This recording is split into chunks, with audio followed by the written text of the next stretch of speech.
주님께서 이제 고난받고 십자가에 죽으시는데 오늘 말씀해 보면 엘리 엘리 라마 사박다니, 그래서 요거는 엘리 나의 하나님 라마 어찌하여 사박다니 나를 버리시나이까. 그래서 이렇게 마지막으로 절규 죽기 전에요 이렇게 하신 말씀인데, 빌라도 법정에서 재판받고 판결이 뭐가 났죠? 그대는 십자가로. 그러면 이제 사형 선고거든요, 십자가형. 그래서 자기가 달릴 십자가를 지고 골고다 와야 되는데 예수님께서는 그런 힘이 없었어요. 그래서 누구의 힘을 도움받았습니까? 구레네 시몬이죠. 구레네 시몬이 예수님의 십자가를 대신 졌다. 그래서 이제 예수님이 못 박힐 때가 오전 9시에 못이 박혀요.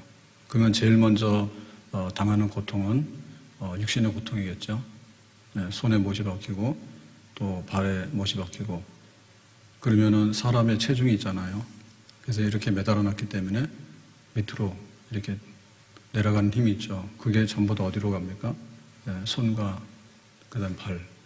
그렇게 해서 이제 고통받고 출혈이 되고, 예수님 같은 경우에는 이미 출혈이 굉장히 많았죠. 그래서 이제 굉장히 고통스러우니까 심포도주를 통증을 덜어주기 위해서 이제 이렇게 해서 시간이 지나니까 9시에서부터 이제 12시로 이제 시간이 쭉 가는 겁니다. 그 시간이 가는 동안에 또 어떤 비난과 조롱이 쏟아지죠. 그래서 지나가는 자들이 이제 예수님을 조롱하고 모욕하게 되는데, 그 중에 보면은 이제 39절에 이렇게 되어 있습니다. 지나가는 자들은, 그래서 오순절, 6월절을 지내기 위해서 지금 이렇게 예루살렘에 모여드는 순례자들이 많죠.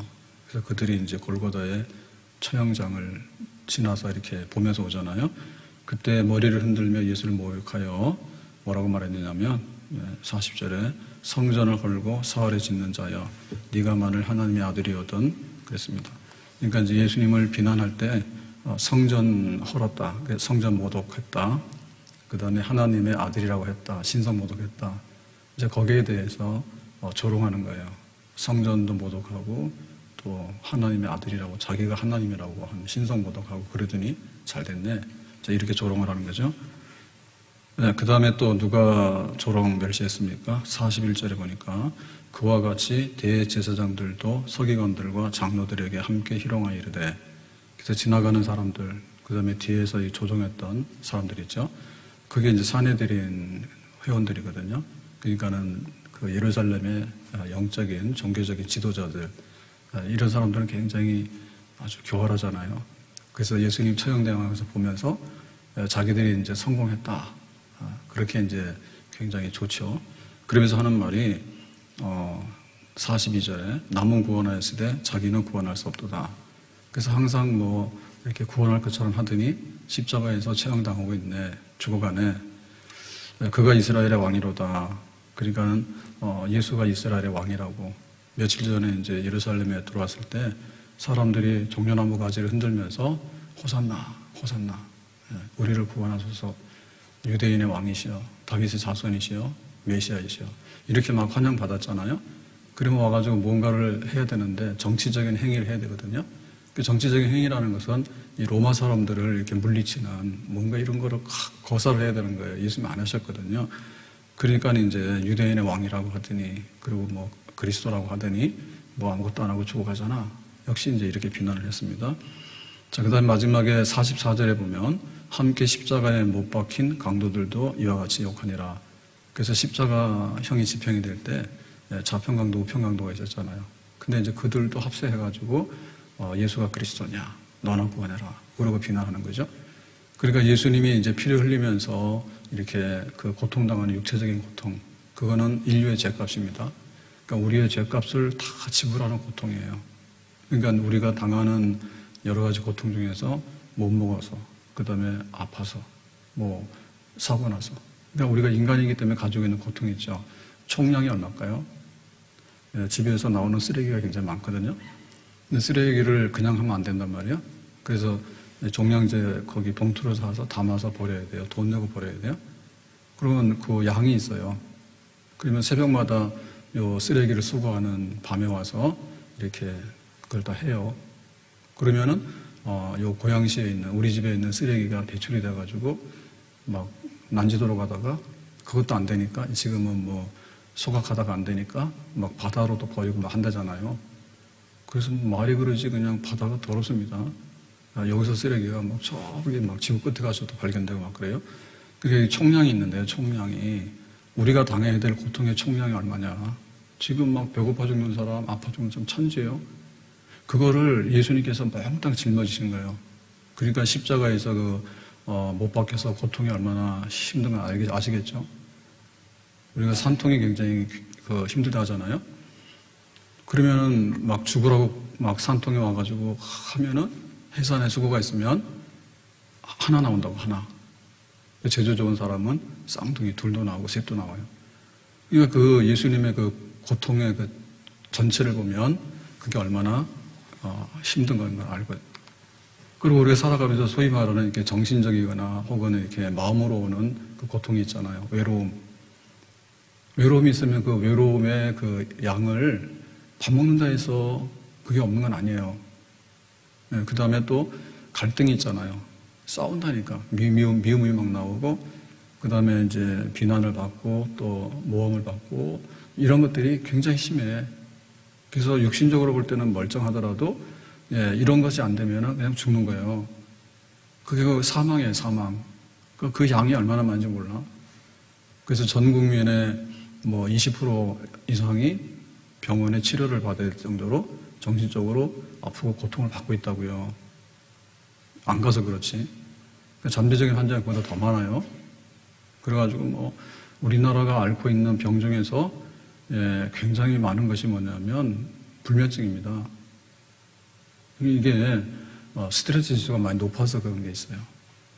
그리고는 이렇게 경쟁이 너무 심하니까 그런 게 있어요. 그 악순환이 계속되는 거예요. 항상 수면 부족 국가를 한다고. 밤만 되면 푹 자는 사람은 진짜 행복한 사람이에요. 낮에는 좀 노동을 하더라도. 근데 뭐 낮에는 왕처럼 하고 다니는데 밤만 되면은 힘들고 이런 사람이 엄청 많거든요. 그리고 여기에 재판을 한번 해보세요. 부부간에 막 재판을 하고 형제간에 재판을 하고 법정이 모자라요. 그냥 막 서로 싸우는데 뭐 해결이 안 되니까 와서 법에서 이제 다루잖아요. 근데 그 양이 굉장히 많다니까, 총량이. 우리가 당하는 마음의 고통의 총량이 얼마나 많은지 몰라. 우리가 글을 쓰다 보면 편이 갈라지잖아요. 그래서 우리나라 정치도 옛날에는 안 그랬는데 지금은 보수다, 진보다, 여당이다, 야당이다 해가지고 색깔이 너무 강해. 그러니까 그 막 날아가는 화살이 굉장히 강해요. 그래서 비난을 막 하는 거예요. 옛날에는 정권 가지고 그랬는데 요즘은 그게 또 발달하니까는 남자 여자끼리도 싸우게 만들어집니다. 그게 성에 대한 갈등이에요. 남성과 여성에 대한 성적인 갈등이고, 그것만 아니라 또 들어가 보면은 세대 간에도 갈등이 많아요. 나이 든 사람들이 와서 다 자리를 차지해 버리니까 젊은 사람들이 알바도 못 가는 거예요. 그리고 또 거기 또 막 갈등이 있는 거예요. 어쨌든 간에 이 고통받고 있는 것 중에서 네가 하나님 아들이냐, 뭐 네가 성전을 하냐, 네가 유대인의 왕이냐, 막 이런 비난이 엄청나게 고통스러운 거야. 여기 지금 좌편 우편 강도가 있는데 그 예수님이 그 안에 끼어 있잖아요. 그러니까는 너 죄인이지라고 하는 손가락질을 다 우리가 받고, 그래서 그 한센병 같은 경우에 자기 육신이 병들면은 이제 손발이 막 떨어져 나가는 것도 있지만 그 사람들한테 멸시천대 당하는 거 있죠. 그게 더 힘든 거예요. 예. 지금 폐결핵도 굉장히 치사율은 높습니다. 근데 이 폐병 같은 경우에 감염이 너무 잘 되잖아요. 공기 감염이니까. 그래가지고는 사람들이 연병이라 해가지고요. 전염병 같은 게 눈이 안 보이는데 병이 막 올라가니까 눈이 안 보이잖아요, 바이러스가. 그러니까는 막 이렇게 막 비난하는 거 있죠. 예. 그런 거 막 이렇게 하면은 그게 이제 굉장히 이제 사회적으로 문제가 되는 거예요. 어디 가서 끼지도 못하고요. 그러니까 그런 것들을 예수님께서 12시 될 때까지 다 받으신 거예요. 그러니까 여기까지는 그래도 견뎌냈는데 오후 3시에 돌아가시잖아요. 그러면 12시에서부터 오후 3시까지는 더 심해지겠죠. 육신의 고통도 심해지고 또 갈등과 비난과 조롱도 심해지고, 그러다 보니까 마지막에 남은 게 뭡니까?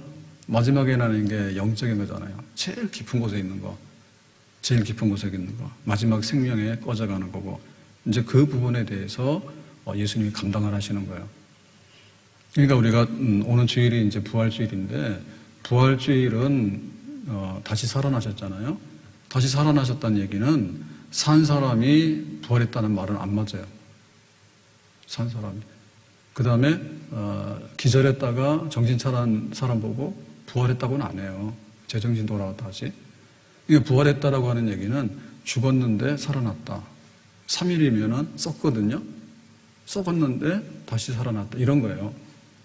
그러니까 여기 지금 죽음에까지 들어가야 돼요. 근데 죽음에 들어갔다가 나온 사람이 없어요. 그 경험해본 사람 없어요. 누가 죽었다가 다시 나왔습니까? 썩었다가? 그래서 그 요나가 물고기 뱃속에 들어가서 3일 동안 있다가 토해서 나왔다 이런 얘기가 있는데, 그런 거는 조금 암시가 되죠. 그렇지만 요나도 죽은 건 아니에요. 네, 물고기 뱃속에 들어가서 죽은 것처럼 이렇게 됐지 실제로 죽은 건 아니에요. 그러니까 이제 이 죽음의 마지막을 가야 되거든요. 죽음 마지막 가야 되는 거예요. 아무도 가본 적이 없어요. 그래서 우리가 흔히 말하는 뭐 공자, 명자, 누구 어쩌고 가보더라도 다 죽음에까지 갔다가 나온 사람은 없어요. 그냥 살아있을 때 모습을 보여주고, 그래 나 죽어 그랬는데 그때부터 없어진 거예요. 찾아가 보면 아무것도 없어요. 흔적도. 근데 예수님은 죽으셨는데 다시 살아나신 거죠. 그래서 예수님은 죽음에까지 가야 돼. 근데 죽음에까지 가는데 그 과정에 있어서 제일 고통스러운 죽음. 왜? 죄 때문에 죽기 때문에. 죄 때문에. 그 죽음에 이르는 그 과정을 이제 경험을 하셔야 되는 거죠. 선경험. 그러므로 인해서 죽음의 두려움과 죽음의 고통 받는 우리들에게 진정한 구원이 뭐냐, 생명이 뭔가를 보여주려면 우리가 겪어야 되는 죽음의 그 사망의 골짜기를 예수님께서는 다 경험하시고 일어나셔서 부활하셔서 우리에게 다 생명을 주시는 그런 분으로 오시는 거죠. 자, 45절에 보니까 이렇게 되어 있습니다. 제6시로부터, 그러니까 정오제 12시, 그때로부터 온 땅에 어둠이 임하여 제9시까지 계속되더니 오후 3시입니다. 그래서 12시에서 3시까지가 더 이제 마지막으로 가는 시간인데, 자, 그때 어떤 일이 있었는가 하면 온 땅에 어둠이 임하여 그랬죠. 그래서 이제 예수님이 서서히 생명의 촛불이 꺼져가는 그거를 땅에 어둠이 임했다라고 하고 있어요. 우리가 새벽에 지금 모였잖아요. 근데 지금은 어두워요. 근데 이제 좀 있으면 동이 밝아와가지고 나가면 다 보여요. 그러니까 우리가 어떤 새로운 시작, 어떤 새로운 좋은 거를 의미할 때는 항상 이렇게 해가 뜨는 그 동이 튼다. 이제 이렇게 묘사를 하고, 그 다음에 밝은 빛이 임했다. 이렇게 얘기를 해요. 밝은 빛이 임했다.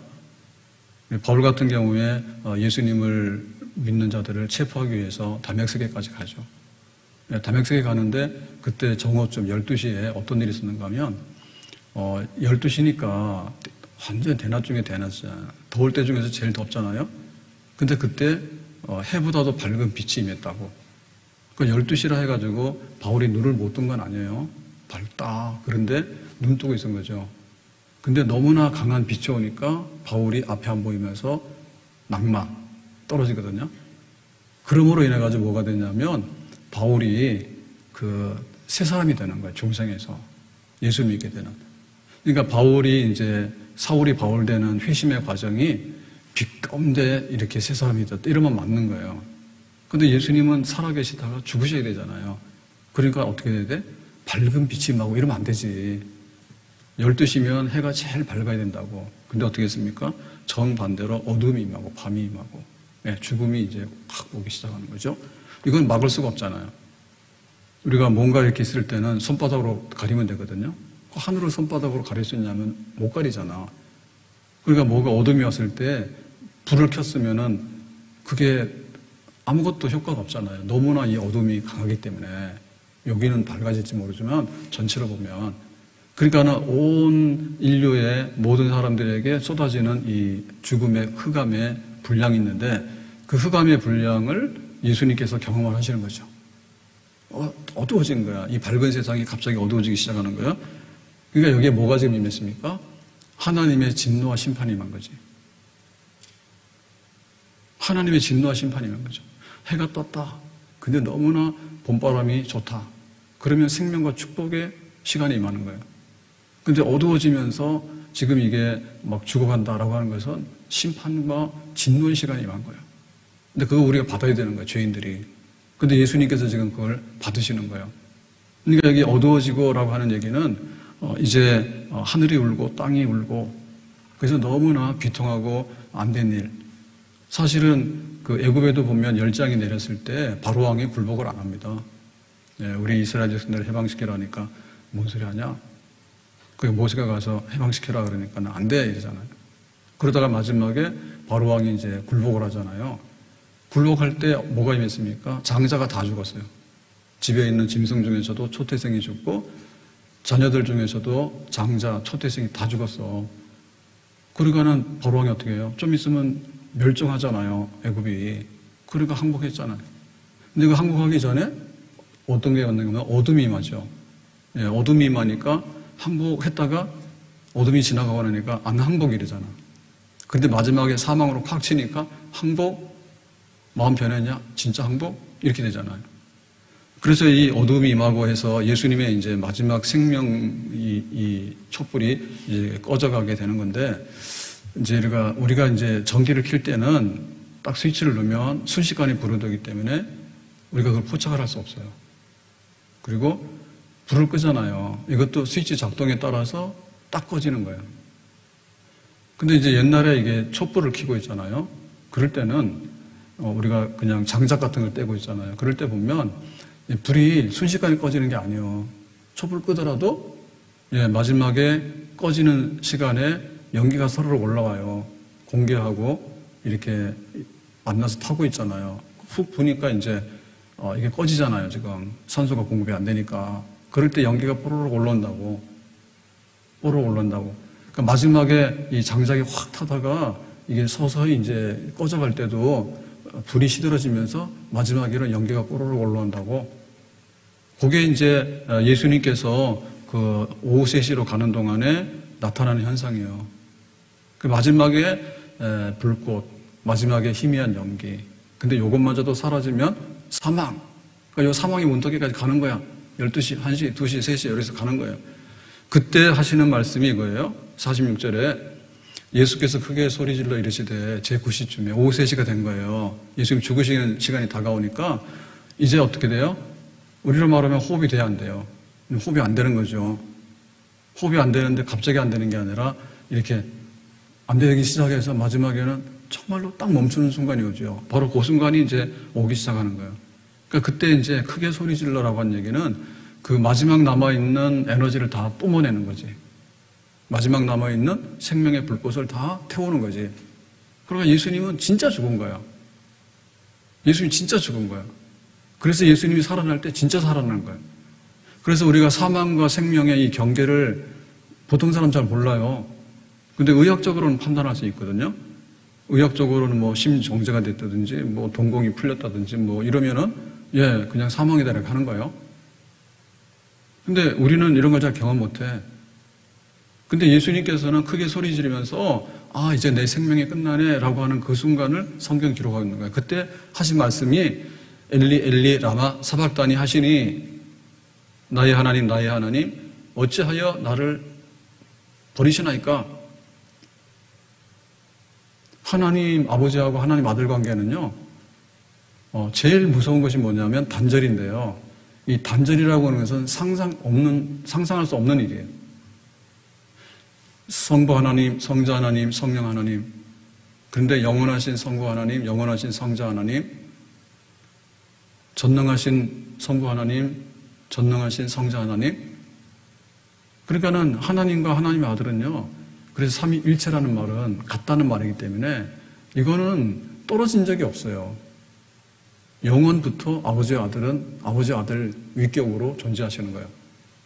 근데 세상을 만드실 때도 자, 하늘이 있으라, 빛이 있으라 이렇게 하실 때도 성부 하나님이 이렇게 빛을 만들고 또 하늘을 만들고 라고 하면은 또한 성자 하나님도 빛을 만들고 하늘을 만들고 이렇게 되는 것이지, 성부 하나님은 하늘 만들라 하는데 성자 하나님은 빛을 만들자 하고, 여기는 개를 만들자 하는데 여기는 고양이를 만들자 하고, 이런 적이 없다니까. 항상 같아요. 아버지와 나는 하나이다. 아버지의 뜻이 내 뜻이고 아버지를 본 자는 나를 본 자고 영원 전부터 항상 함께했고 그리고 이렇게 인간의 몸으로 세상에 태어나셨지만 그래도 하나님 아버지와 하나님의 아들은 늘 함께했어. 내 사랑하는 아들이다. 성령을 물같이 부어주셔가지고 늘 함께하도록 해요. 그 나사로를 살릴 때도 내가 나사로 나와라라고 살렸다 하지 아니하고 아버지여 내 기도를 들어주셔서 나사로에 나오라니까. 그러니까 살린 거는 예수님이지만 또한 그것은 뭐냐면 하나님 아버지가 살린 거거든요. 하나님 아버지가. 그러니까 떨어진 적이 없는 거예요. 근데 그 중에서 제일 안 되는 것이 뭔가 하면 분리예요, 분리. 예, 나를 어찌하여 버리시나이까라고 하는데 분리인데 이 분리는 그냥 우리가 떨어질 때 제일 가슴 아픈 게 분리잖아요. 다시 볼 수 없는 거.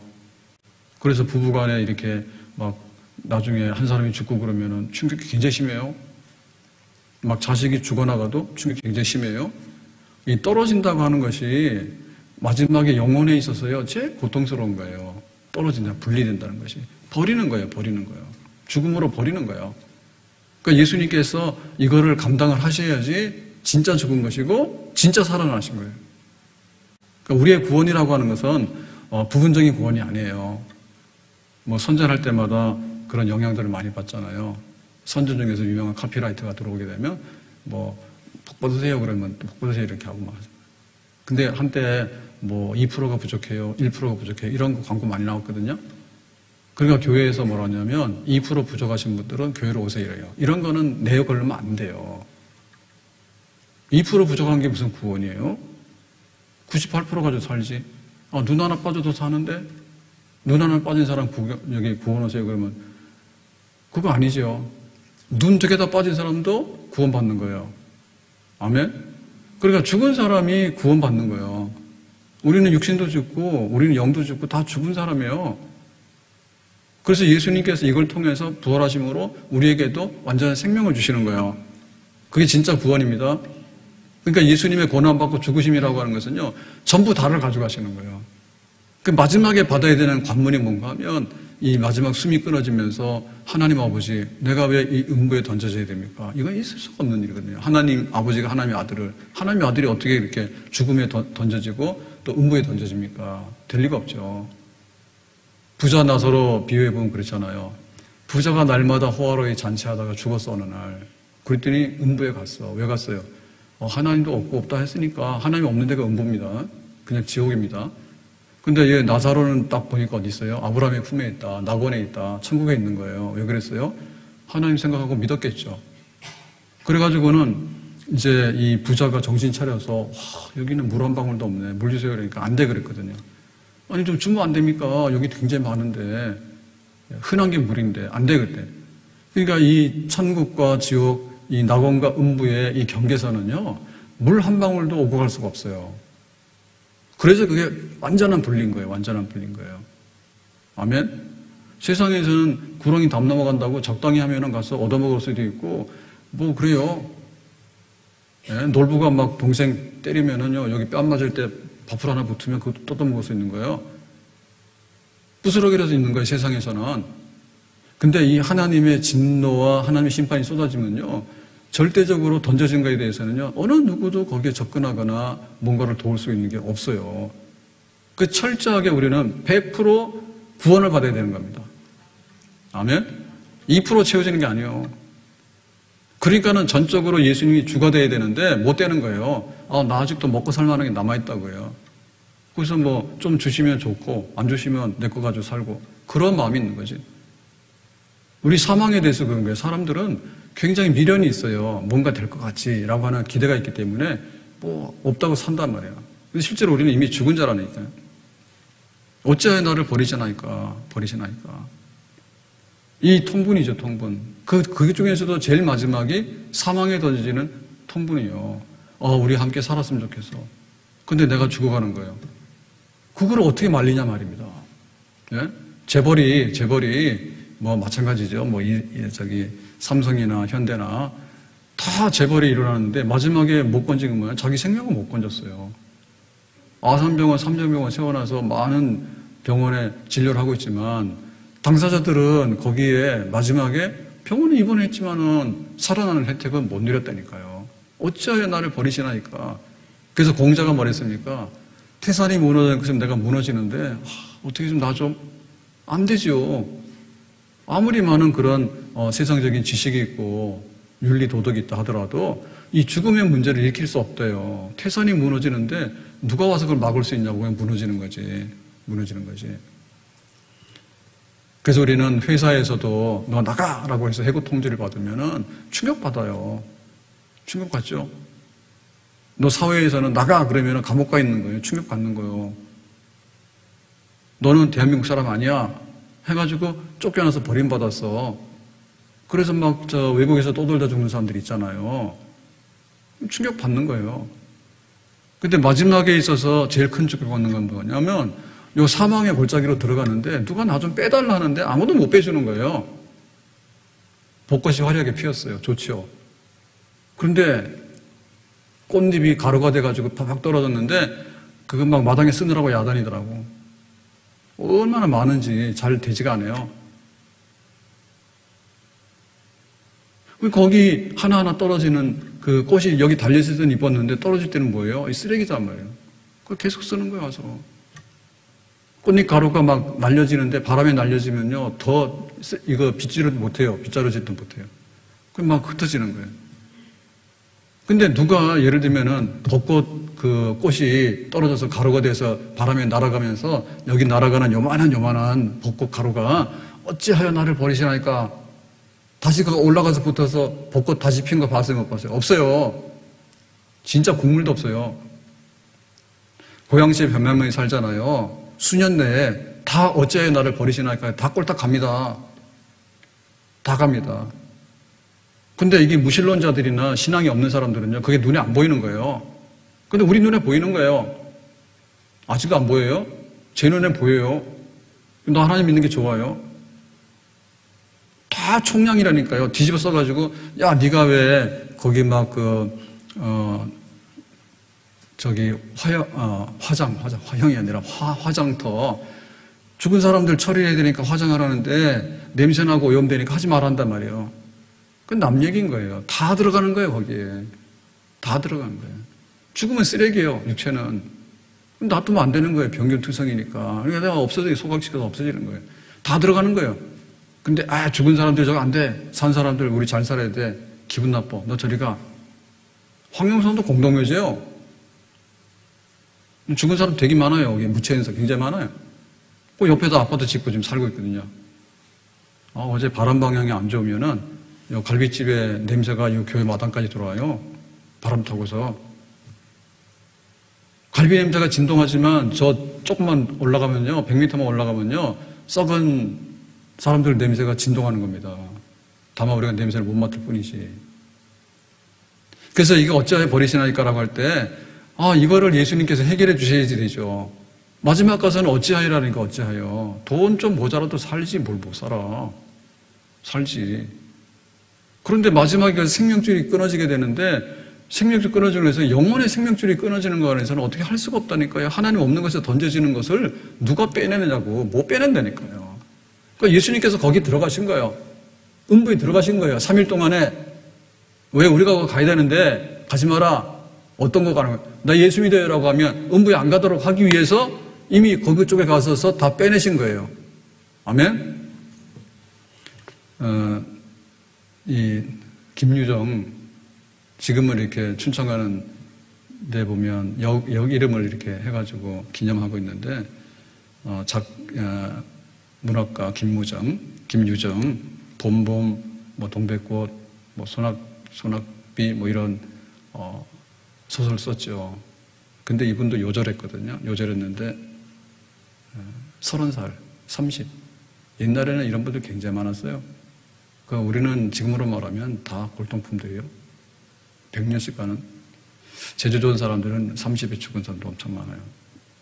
근데 김유정이 그 작품도 남겼지만은 죽기 열 하루 전에 친구한테 남긴 편지가 있는데요. 이게 아마 저는 거기 못 가봤는데 김유정 거기 가더라도 이게 있다 하더라고. 이렇게 돼 있습니다. 친구 안회남에게 보낸 편지. 마지막으로 친구한테 보낸 편지예요. 근데 11일 후에 죽게 되는데 그때 폐결핵이 굉장히 심했어요. 폐결핵은 치명적인 병이에요, 그 당시에. 지금도 그렇지만. 그리고 또 치질도 있고, 또 이 김유정은 굉장히 프로포즈를 했는데 잘 안 돼가지고 그 이후로 상사병이 있었다고 또 얘기해요. 그러니까 뭐 때문인지 모르지만은, 상사병 때문에 죽었는지, 폐결핵 때문에 죽었는지, 하여튼 죽었어. 그러니까 죽기 전에, 그래서 편지를 보면 이렇게 돼 있습니다. 너는 날로 몸이 꺼져간다. 이제는 자리에서 일어나기조차 자유롭지 못하다. 밤에는 불면증으로 괴로운 시간을 원망하고 누워 지낸다. 그리고 맹렬, 열, 아무리 생각해도 딱한 일이다. 이러다가는 안 되겠다. 달리 도리를 찾지 않으면 이 몸을 다시 일으키기 어렵겠다. 죽어가는데 어떻게 내가 감당이 안 되니까 필승아, 나는 참말로 일어나고 싶다. 회복하고 싶다는 거죠. 지금 나는 병마와 최후의 단판이다. 내가 여기서 넘어지면 죽는 거고 일어나면서 사는 거다. 흥패, 이 고비에 달려있음을 내가 안다. 마지막에 이 생명의 골짜기를, 사망의 골짜기를 어떻게 넘길지 나에게는 돈이 필요하다. 그 돈이 없는 것이다. 이게 돈 얘기가 왜 나오냐면 치료를 해야 되는데 의학적으로는 그 당시에는 접근이 안 돼요. 우리 같으면은 병원 가서 폐결핵 어떻게 하고 연명치료하고 뭐 어떻게 하겠죠. 그런 게 없기 때문에 뭔가 이렇게 뭐 먹어서 보약을 먹거나 아니면 뭔가를 먹어서 이제 일어나야 된다고요. 그러니까 딱 생각나는 것이 돈이에요. 돈이에요. 필승아, 내가 돈 100원을 만들어 볼 작정이다. 동물을 사랑하는 마음으로 네가 좀 조력하여 주기 바란다. 또다시 탐정소설을 번역해 보고 싶다. 그 외에는 다른 길이 없는 것이다. 네가 보던 중 대중화되고 흥미있는 걸로 2억 원 보내주기 바란다. 그러면 내 50일 이내로 번역하여 너의 손에 가게 하여 주마. 네가 극력 주선하여 돈으로 바꿔 보내다오. 그러니까는 돈 100원만 있었으면 좋겠는데 구할 길이 없으니까 이제 내가 대신해서 소설 쓴다고 돈이 오는 건 아니잖아요. 그러니까 이제 탐정 소설 같은 거라도 번역을 할 테니까 그거 좀 번역할 거 좀 보내주라. 그래서 나한테 좀 돈이 오도록 그렇게 좀 해달라. 그래서 마지막에는 내가 이 병을 싸워서 이겨야 되겠는데 돈 100원 가지고 뭔가를 먹고서 힘을 내겠다 이 말이에요. 이 말입니다. 필승아, 물론 이것이 무리임을 잘 안다. 무리를 하면 병을 덧친다. 그러나 그 병을 위하여 무리를 하지 않으면 안 되는 나의 몸이다. 그 돈이 되면 100원만 있으면 우선 닭을 한 30마리 구워 먹겠다. 그리고 땅꾼들을 들여 뱀 잡는 사람들이요. 살무서와 구렁이를 10여 마리 먹어보겠다. 그래야 내가 다시 살 것이다. 그러니까 의학적인 어떤 거 이런 거가 없기 때문에 그냥 밥 먹어서는 안 될 것 같고 밥도 잘 못 먹고 그러니까 무슨 특별하게 있어야 되는데 그거를 닭과 살무서 구렁이로 찾았다니까. 이 유명한 작가가 근데 이런 거는 다 그랬어요. 예. 번고흐의 그림이 유명하잖아요. 근데 고흐도 마지막에 보면은 정신병으로 자기가 자살해 죽잖아요. 그런데 생활고가 얼마나 심했는지요. 자기 생전에 그림 팔아서 돈 많이 들어온 거 없거든요. 지금은 비싸지만 죽고 나서 유명해진 거지. 그러니까 동생한테 물감사할 돈이 없으니까 그 돈 좀 보내달라고. 물감사할 돈, 그게 없으니까. 그러니까 그림을 그리는 화가에게 있어서 물감 뭐예요? 목숨줄이잖아요. 그게 없는 거예요.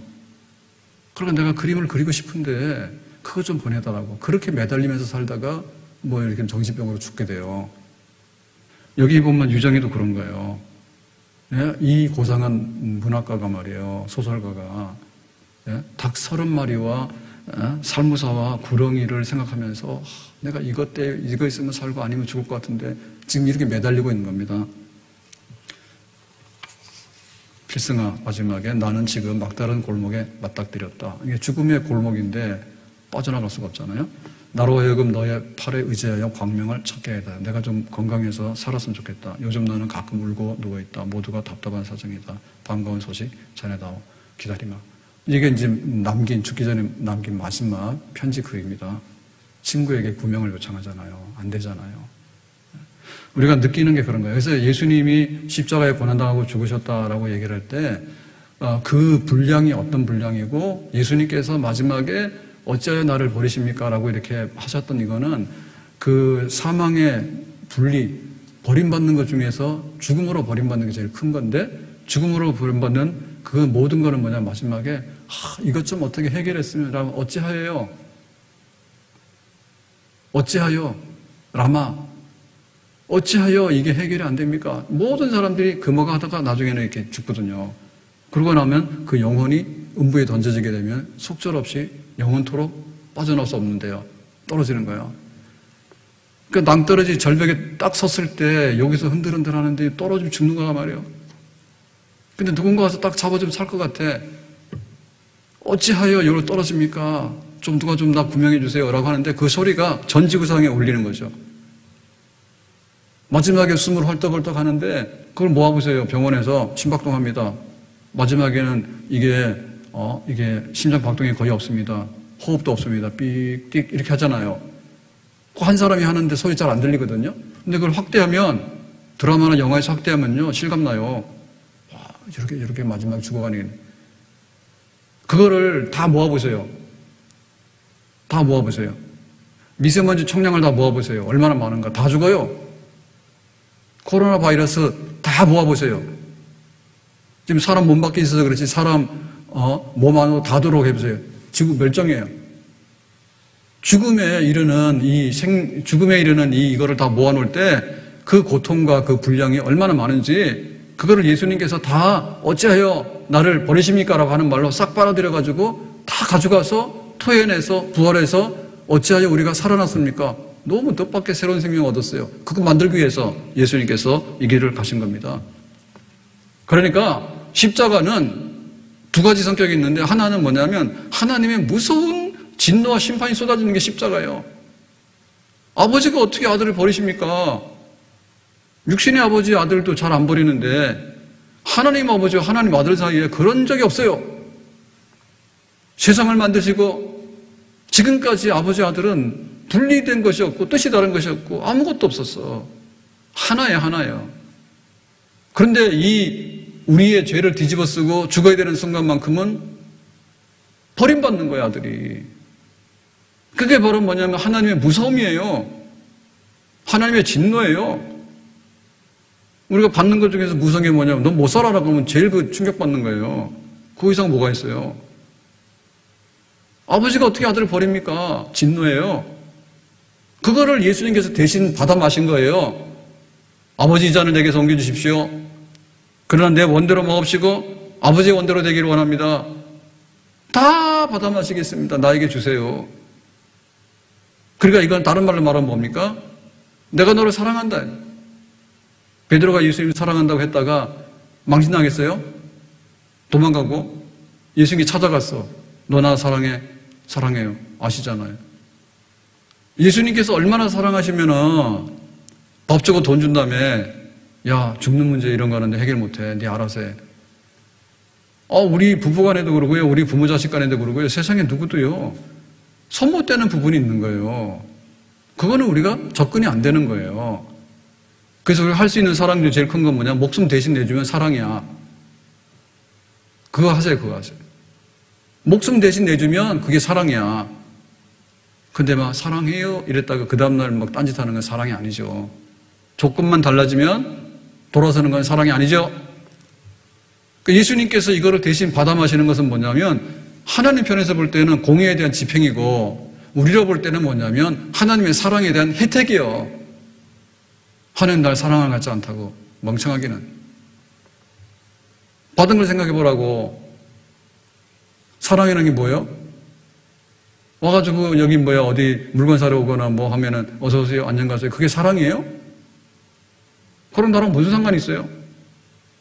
사랑은 언제나 참아주고 사랑은 언제나 견디고 사랑은 언제나 먼저 베풀어주고 내 목숨도 가져가라고 주고 그게 사랑이잖아요. 예수님께서 그 사랑을 주시잖아요. 지금요. 버림받으면서 우리에게 사랑을 주시잖아요.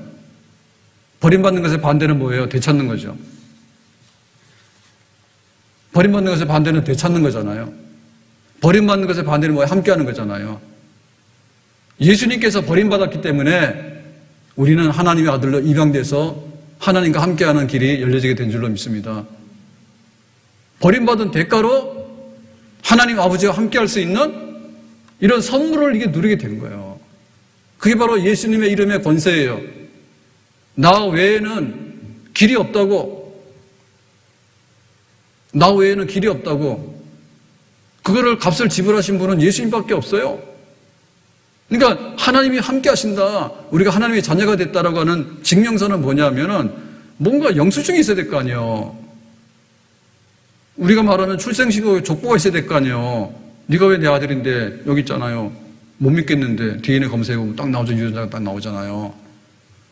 그러니까 하나님이 함께 하시고 우리가 하나님의 아들, 딸이 됐다고 막 하는데 그거를 지불하셔야 되잖아요. 예수님께서. 그 공의의 심판을 대신 받으심으로 인해서 우리에게 하나님의 사랑이라는 것을 선물로 얻게 된 겁니다. 그 십자가 바라보면 무섭다라고 하는 것이 느껴져야 되고요. 목걸이를 달고 다닐 게 아니에요. 쓰레기 보면 더럽다 하면서, 바퀴벌레 보면 더럽다 하면서 어떻게 십자가를 목에 걸고 다니면서 그걸 액세서리를 씁니까? 무서워요. 아주 소름 끼치는 거예요. 저기서 처형을 당했다고? 그런 게 느껴져야 돼요. 한편에서는 뭡니까? 그러니까 내가 얼마나 사랑받는 사람인지 알지? 예수님이 여기 달리심으로 인해서 나에게 뭘 준지 알지? 내 생명을 다시 얻어줬잖아. 하나님이 함께 할 수 있는 권리를 나에게 주셨잖아. 언제 어느 곳에 가더라도 온 세상 날 버려도 주 예수 안 버려 끝까지 나를 돌아보시니. 세상에서 어디를 가더라도 우리는 나중에 버림을 받습니다. 어쩔 수 없이 버림을 받습니다. 죽은 사람 끼고 살 수는 없잖아요.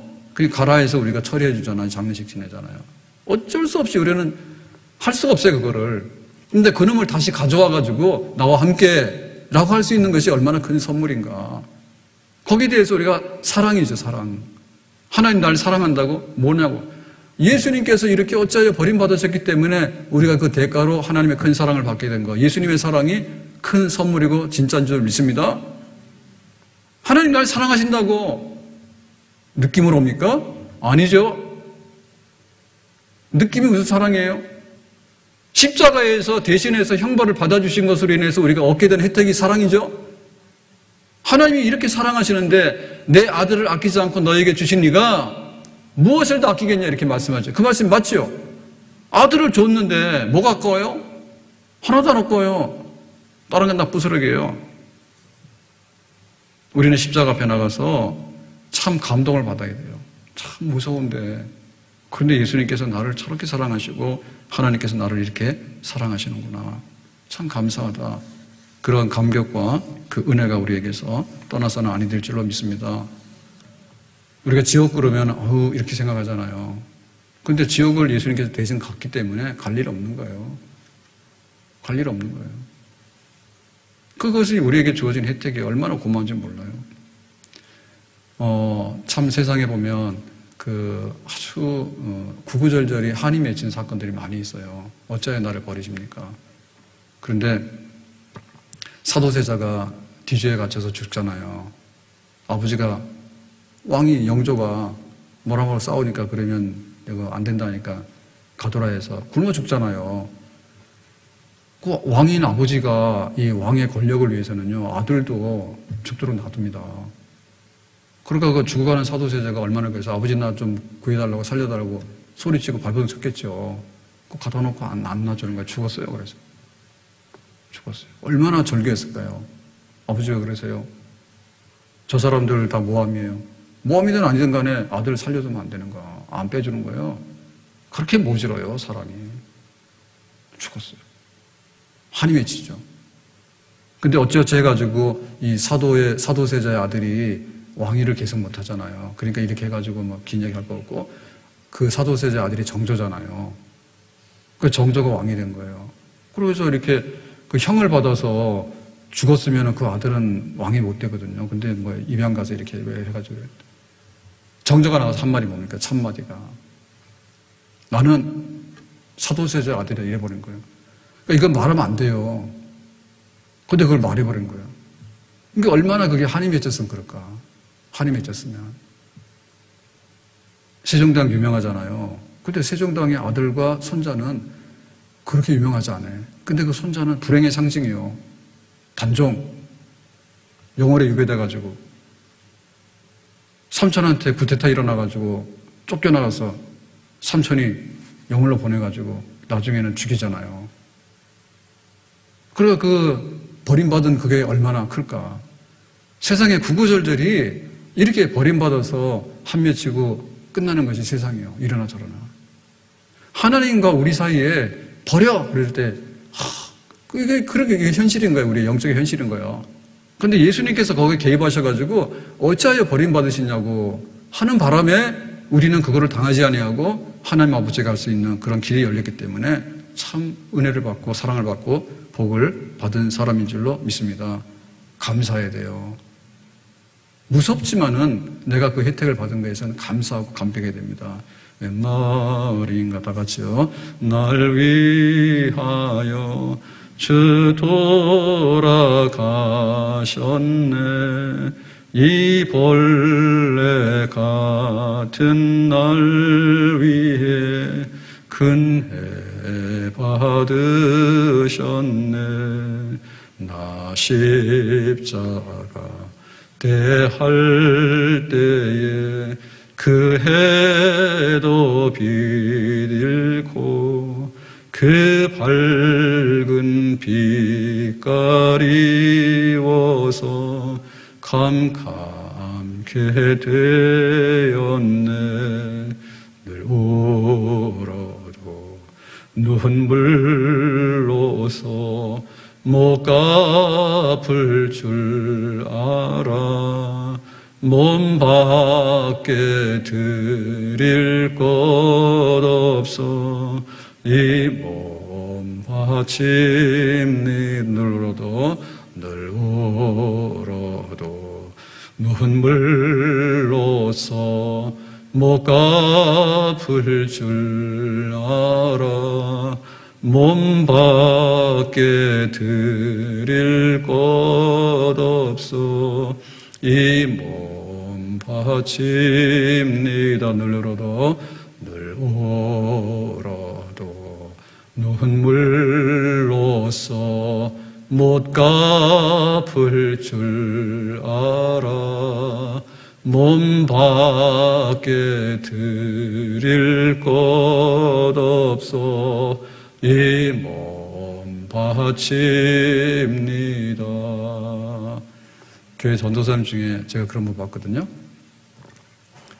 저기 이렇게 해가 지는데 월미도인가 그런 옛날엔 카페 같은 게 많지 않았어요. 근데 그런 데는 그런 게 있었어. 그래가지고는 차 한 잔을 시켜놓고 하루 종일 있는 거야. 유명하지는 않지만 자칭 시인이야. 자칭 시인. 그러가는 이렇게 세상 거기하고는 별로 구애받지 않아요. 그냥 자유로운 영혼이야.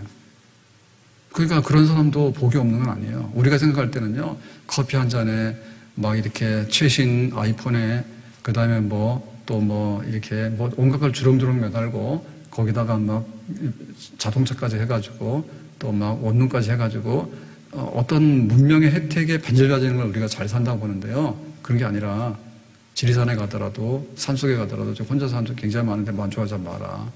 그런 사람들은 오늘 하루가 해가 지는데 뭔가. 그리고 또 돌을 닦는 사람들은 먼 산을 바라보면서 저 산이 뭔가. 그러고 앉아있다니까. 그리고 감동을 받으면 뭔가 진리가 터득이 되는 거예요. 그죠?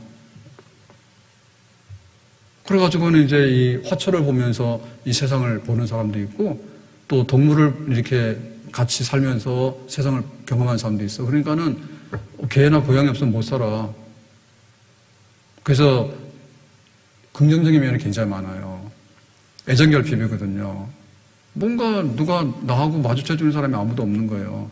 그러니까는 개를 키우세요. 개를 키우시라고. 혼자 넋두리하는 것보다는 개랑 말하는 게 나아요. 그럼 만질 게 없잖아요. 만지고. 좋은 거예요, 그런 면에서는. 제가 전향했죠. 그럽니다. 그러가는 동물과 교감, 식물과의 교감, 자연과의 교감, 혹은 다른 사람들과의 교감. 그래서 부산에 자갈치 시장인가 이런 데는 유명한데 옛날에는 벌이가 전혀 없으니까 노점상에서 겨우 살아갔는데 지금은 잘 살아요. 근데도 노인들이 거기 나와서 자판을 깔고 앉아있다는 거예요. 그건 뭐냐면 세상과의 교통이에요. 느끼는 거예요. 장터에 가서 느끼고 사람들 만나서 느끼고 돈을 많이 벌어서가 아니라 그게 세상이에요. 근데 우리가 그리스도인이 됐을 때 예수님을 믿을 때 고난 중에서 오늘 금요일이에요. 자, 예수님이 십자가에 달리셨다. 내가 받아야 될 건데. 예수님께 십자가에 달리셨다. 얼마나 나를 사랑하시는가. 그거를 우리가 집중적으로 묵상합시다. 커피 한잔 시켜놓고 저쪽 서해 바다를 바라보면서 해가 뜨고 해가 지는구나. 그거를 느끼는 것도 잘 사는 거예요. 뭐 월급이 좀 없다 해가지고 그런 건 아니에요. 근데 우리가 뭔가에 사로잡혀야 되고 우리의 궁극적인 목적은 뭔가 하면 하나님과 교제를 어떻게 회복하는가, 하나님과 교제를 어떻게 회복하고 우리 육신이 죽는데 어떻게 살아나는가, 우리 영혼이 음부에 던져져서 하나님과 영원히 단절되어야 되는데 어떻게 하나님과 함께하는 천국의 복락에 영생하는 데 우리가 들어가게 될 것인가. 이것이 문제란 말입니다. 시험 문제가 시험 문제가 아니에요. 이것이 문제예요. 죽느냐 사느냐가 문제예요. 그렇기 때문에 예수님의 십자가를 바라보면서 때로는 무섭기도 하고 때로는 감사하기도 하고, 그러니까는 늘 울어도 눈물 나서 못 갚을 줄 알아. 그 찬송이 나올 때까지 십자가와 함께 연합하고 예수님과 함께 연합할 수 있기를 주님의 이름으로 축복합니다.